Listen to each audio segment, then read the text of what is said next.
to answer that question, Jim, will Haas ever leave? I think if they don't get a deal done before the trade deadline, I don't see him leaving because he has 10-5 rights, 10 years of playing time in the big leagues, and 5 years consecutively with the same team. You have no trade clause, so you can veto any possible trade.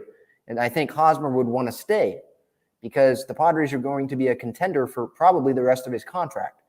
And wherever he goes, he might not be a contender there because contenders are not going to want him.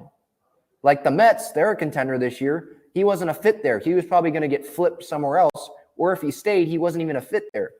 So teams that are contending, they don't actually want him. So that's the problem. And here's a Mets fan, I think. Angie Temple says, you guys can keep Hosmer. Yeah, and I think Mets fans are slowly starting to realize that this was not a good move for them. That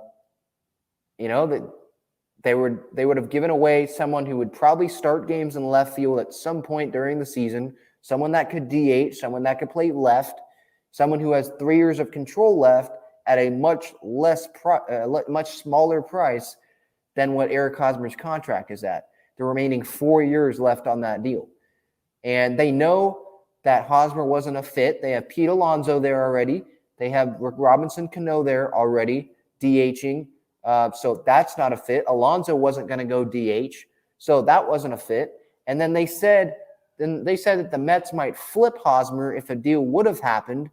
But were the Mets really going to be happy what they would have gotten back in a Hosmer deal?